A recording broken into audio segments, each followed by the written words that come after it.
요한복음 2장 1절부터 11절 말씀입니다. 사흘째 되는 날에 갈릴리 가나에 혼인잔치가 있었다. 예수의 어머니가 거기에 계셨고 예수와 그의 제자들도 그 잔치에 초대를 받았다. 그런데 포도주가 떨어지니 예수의 어머니가 예수에게 말하기를 포도주가 떨어졌다 하였다. 예수께서 어머니에게 말씀하셨다. 여자여, 그것이 나와 당신에게 무슨 상관이 있습니까? 아직도 내 때가 오지 않았습니다. 그 어머니가 일꾼들에게 이르기를 무엇이든지 그가 시키는 대로 하세요 하였다. 그런데 유대 사람의 정결 예법을 따라 거기에는 돌로 만든 물항아리 6이 놓여 있었는데 그것은 물 2-3 동이들이 항아리였다. 예수께서 일꾼들에게 말씀하셨다. 이 항아리에 물을 채워라. 그래서 그들은 항아리마다 물을 가득 채웠다. 예수께서 그들에게 말씀하시기를 이제는 떠서 잔치를 맡은 이에게 가져다 주어라 하시니 그들이 그대로 하였다. 잔치를 맡은 이는 포도주로 변한 물을 맛보고 그것이 어디에서 났는지 알지 못하였으나 물을 떠온 일꾼들은 알았다.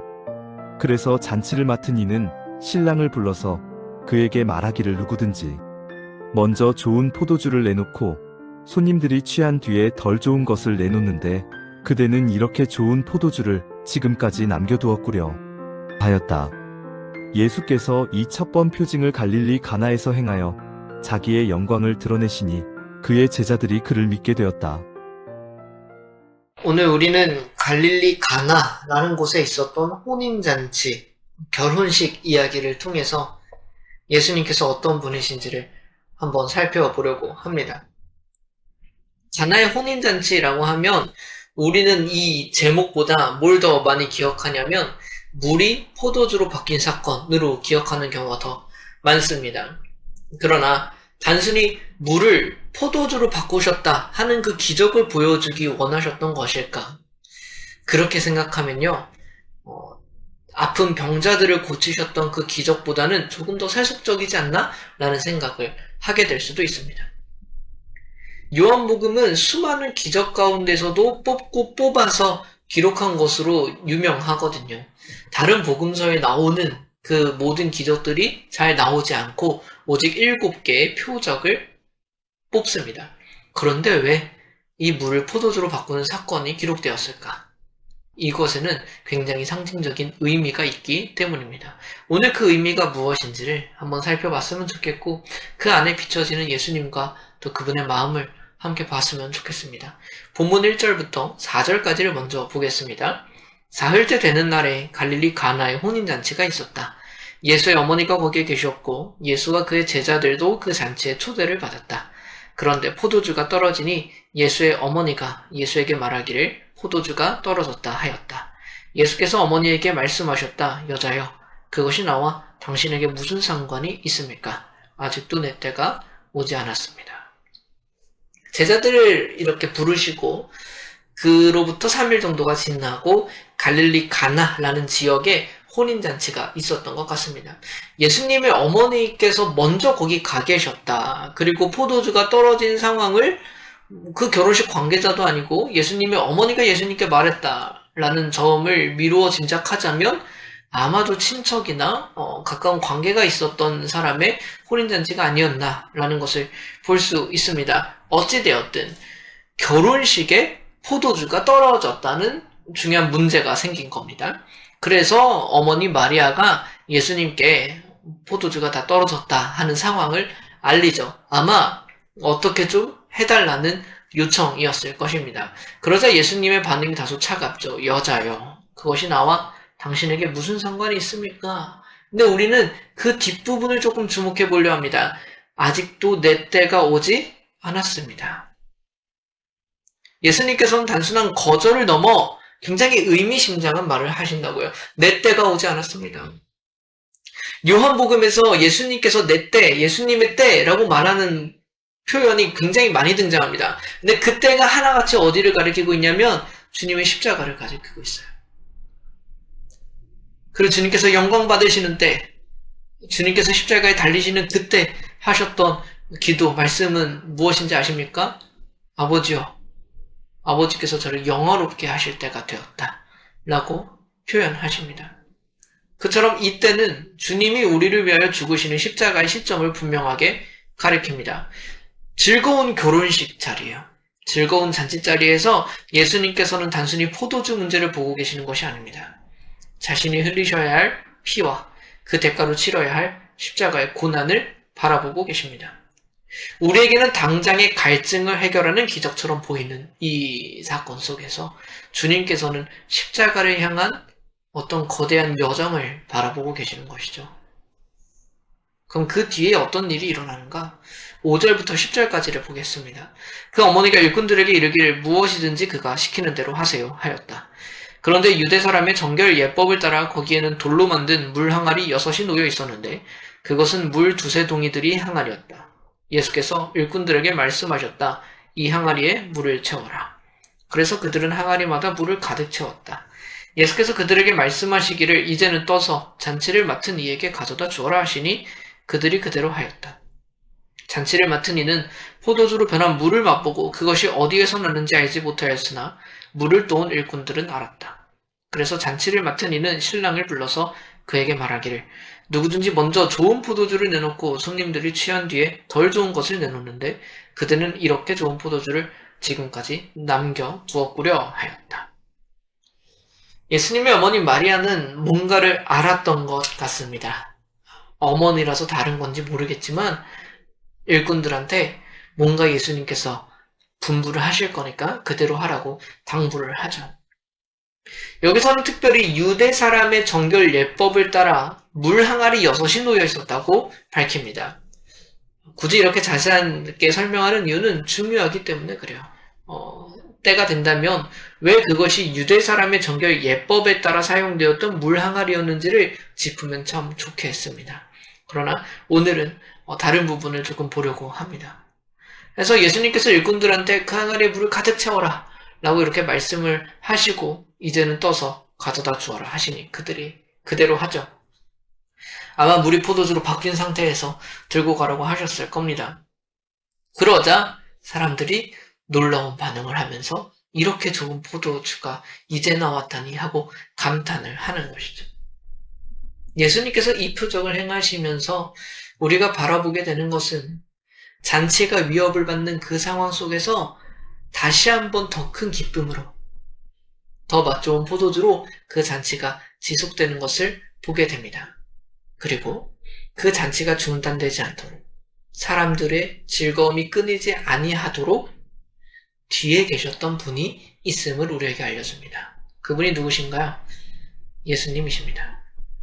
우리가 성찬에서 나누는 포도주가 주님의 피를 상징하는 것처럼 어쩌면 가나의 포도주는 지금 이 기적 속에서 먼저 영광의 때, 그 십자가의 때를 바라보셨던 주님에게는 그 생명의 피가 보여지셨는지 모르겠습니다.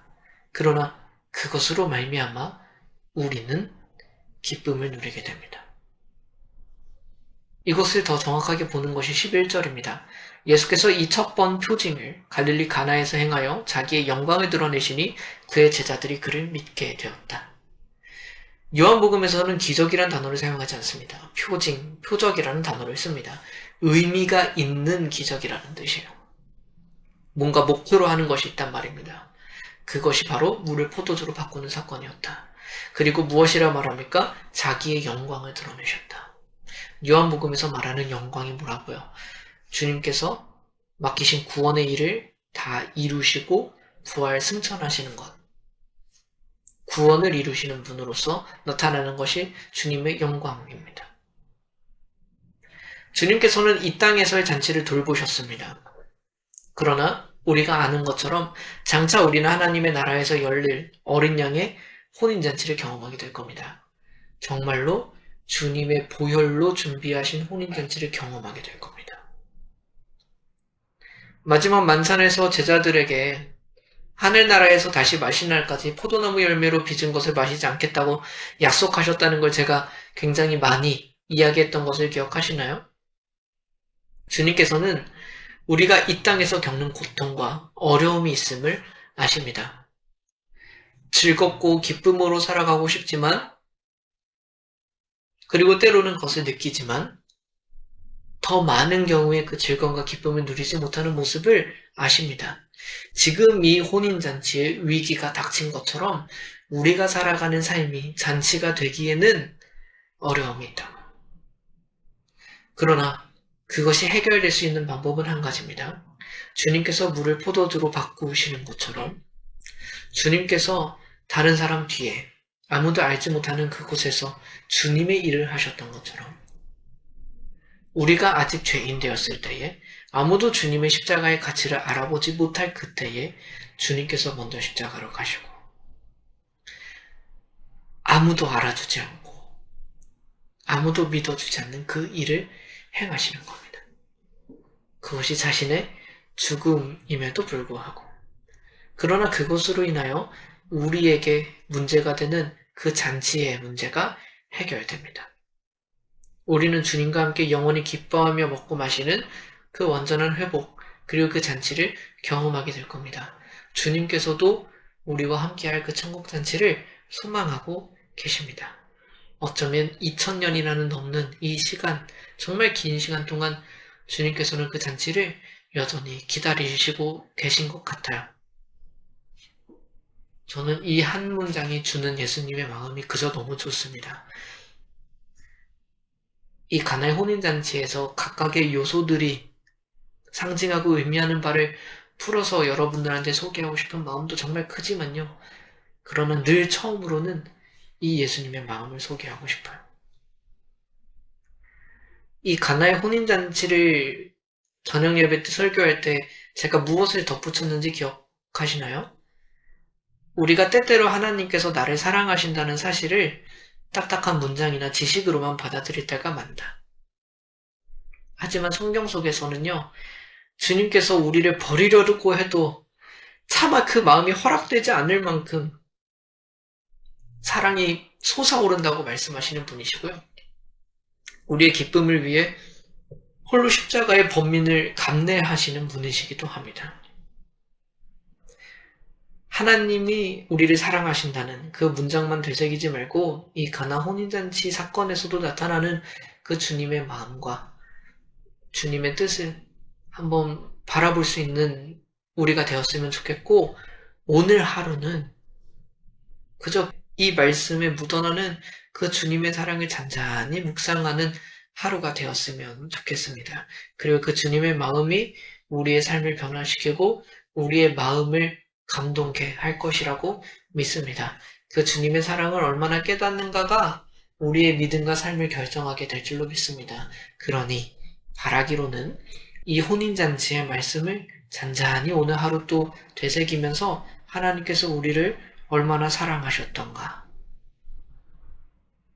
그냥 너희를 정말 사랑한다라는 말이 아니라 사랑이라는 단어가 단 한 번도 등장하지 않는 이 본문 속에서 그 주님의 마음이 묻어나오는 것을 깊이 묵상해 볼 수 있는 오늘 하루가 되었으면 좋겠습니다. 잠시 함께 기도합시다. 하나님 아버지, 저희들이 잔치로 즐거워할 때 주님께서는 가야 할 십자가의 길을 보십니다. 저희들이 즐거움과 기쁨이 끊어질 것 같아서 아쉬워만 할 때 주님께서는 우리의 즐거움과 기쁨이 지속되기를 원하셔서 마땅히 그 대가와 희생을 치르기를 선택하시는 분이십니다. 주님께서는 마지막 날에도 우리가 함께 잔치자리에서 만나기를 소원하십니다. 주님, 우리가 고백하기를 원합니다. 주님, 저희도 마지막 날에 주님과 함께 잔치자리에 있기를 소원합니다. 우리가 천국에 가고 싶다는 마음도 있겠으나 이토록 우리를 사랑하셨던 그 주님을 직접 배워옵는 날을 소망합니다. 주님의 마음을 헤아릴 수 있는 우리가 되게 하여 주시고 그 사랑을 깨닫고 알아가는 우리가 되게 하여 주옵소서. 오늘 하루 이 말씀 앞에 선 우리 모두가 하나님의 사랑을, 본문 속에 묻어나는 예수님의 마음을 잔잔히 묵상하며 살아갈 수 있게 하여 주십시오. 주께서 오늘 그렇게 하루 동안 우리와 함께하여 주시기를 간절히 소원하며 예수 그리스도의 이름으로 기도드립니다. 아멘.